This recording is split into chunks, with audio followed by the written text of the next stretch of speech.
बिस्मिल्लाहिर्रहमानिर्रहीम। अस्सलाम वालेकुम स्टूडेंट्स, कैसे हैं आप सब। आज हम लोग इस टॉपिक में स्टडी करने जा रहे हैं 11th class physics chapter number 10 that is thermodynamics.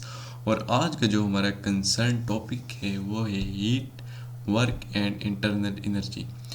तो सबसे पहले आपको थोड़ा सा इंट्रोडक्शन बता दूं इस टॉपिक के बारे में कि हीट क्या है, वर्क क्या है और इंटरनल एनर्जी क्या है। तो हीट एक ऐसी सब्सटेंस को कहते हैं जो एक बॉडी से फ्लो करती है दूसरी बॉडी की तरफ due to temperature difference. Temperature difference की वजह से हीट हॉटर बॉडी से कोल्डर बॉडी की तरफ ट्रेवल करती है।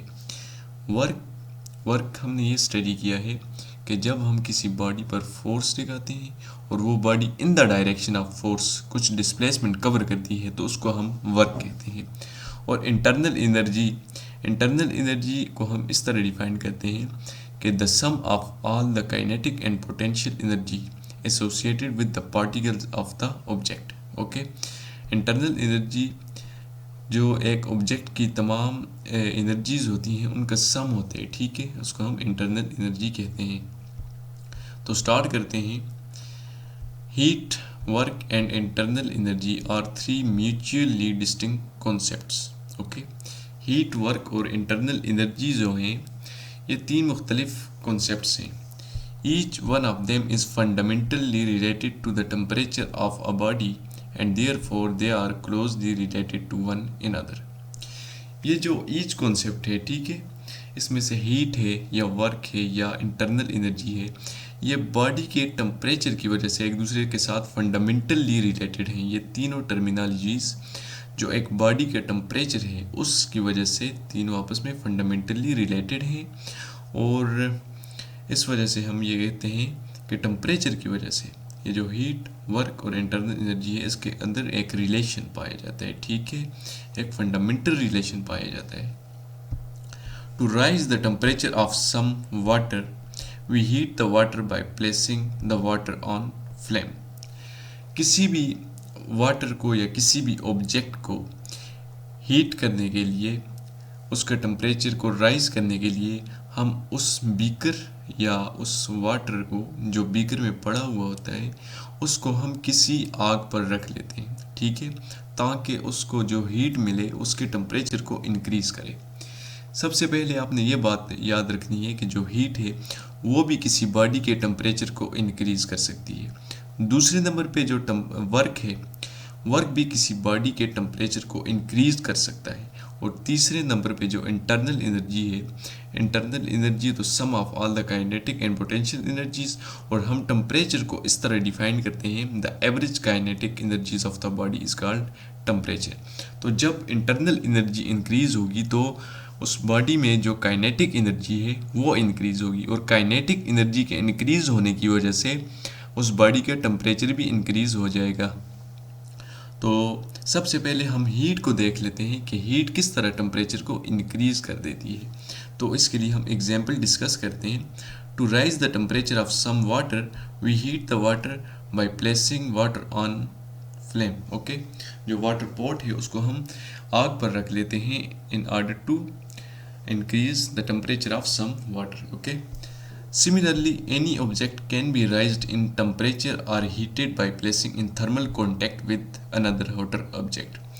दूसरी इसको हम इस तरह एक्सप्लेन कर सकते हैं कि किसी भी ऑब्जेक्ट का जो टेम्परेचर है उसको राइज करने के लिए हम उस ऑब्जेक्ट को किसी हॉटर ऑब्जेक्ट के साथ थर्मल कॉन्टैक्ट में रख सकते हैं, ठीक है। जब हम थर्मल कॉन्टैक्ट में रखेंगे तो जो हीट होगी वो हॉटर बॉडी से उस कोल्डर बॉडी की तरफ ट्रेवल करेगी, क्योंकि हीट ट्रेवल करती है हॉटर बॉडी से कोल्डर बॉडी की तरफ ड्यू टू टेम्परेचर डिफरेंस। अब इसकी एक मशहूर एग्जांपल है, the earth is heated by the hot sun without a direct thermal contact. जो हमारी अर्थ है, ज़मीन जो है जिस पर हम इंसान रहते हैं, वो थर्मल कॉन्टैक्ट की वजह से, जो डायरेक्ट थर्मल कॉन्टैक्ट की वजह से जो सन के साथ है अर्थ का, उसकी वजह से ये गर्म रहती है। It is evident from the above examples that in the process of raising the temperature और heating of a body something must have flown from the hotter body to the colder body. ये जो ऊपर हमने 2-3 example discuss की, इनसे हमें ये वाज़ेह तौर पर पता चल गया कि किसी भी बॉडी का टेम्परेचर इंक्रीज़ करने के लिए, किसी भी कोल्डर बॉडी का जो टेम्परेचर है उसको इंक्रीज़ करने के लिए हार्टर बॉडी से कोल्डर बॉडी की तरफ कुछ ना कुछ ट्रेवल होता है लाजमी। This something which flows from the hotter body to the colder body till the temperatures of the two bodies become equal is called heat। वो जो कुछ चीज़ है जो ट्रेवल करती है हार्टर बॉडी से कोल्डर बॉडी की तरफ, कब तक? जब तक दोनों बॉडीज़ का जो टेम्परेचर है वो सेम नहीं हो जाता, इक्वल नहीं हो जाता, उसको हम हीट कहते हैं। दरअसल में ये हीट की डेफिनीशन है, ठीक है। This something which flows from the hotter body to the colder body till the temperatures of the two bodies become equal is called heat. इसको हम हीट कहते हैं। Thus, heat is energy which is transferred between a substance and its surrounding or between one part of substance to another part as a result of temperature difference only।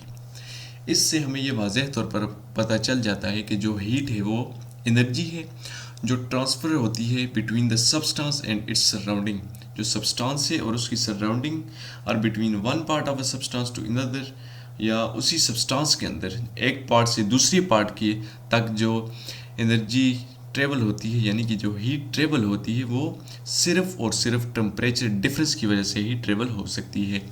Heat is energy in transit. Heat is energy in transit का मतलब ये है कि heat is energy in motion. Transit mean motion.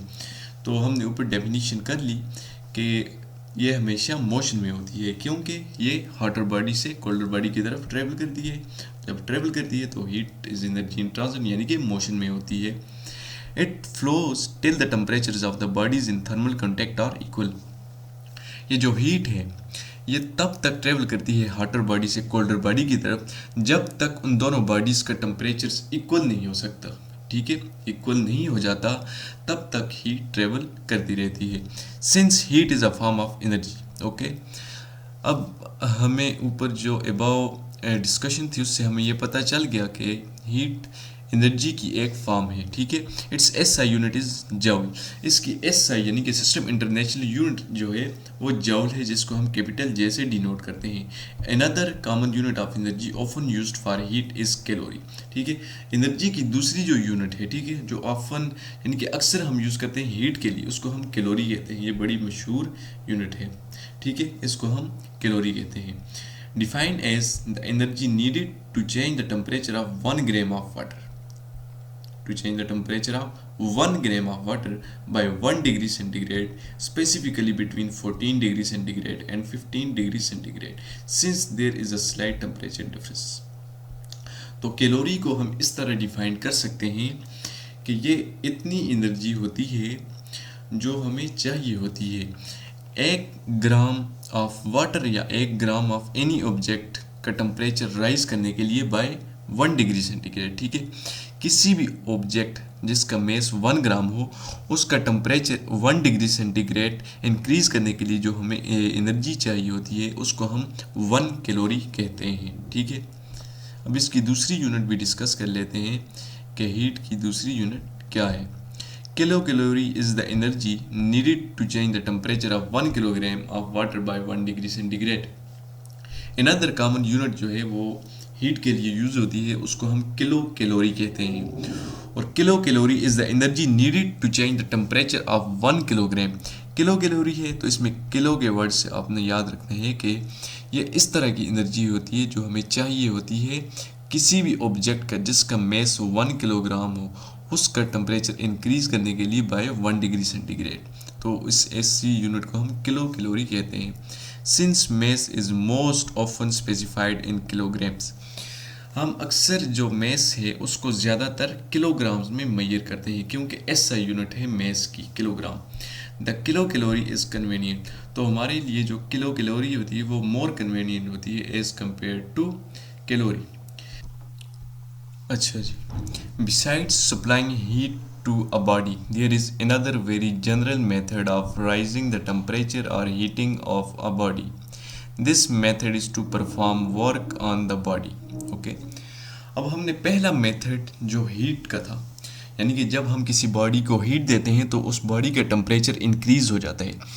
अब हम दूसरे step की तरफ बढ़ते हैं कि जब हम किसी बॉडी पर वर्क परफॉर्म करते हैं तो वर्क डन की वजह से उस बॉडी का टेम्परेचर किस तरह इंक्रीज़ हो जाता है। यानी कि हम यहाँ कुछ एग्जांपल्स डिस्कस करेंगे कि जब हम किसी बॉडी पर वर्क डन करते हैं तो उस बॉडी का टेम्परेचर जो है वो इंक्रीज़ हो जाता है, ठीक है।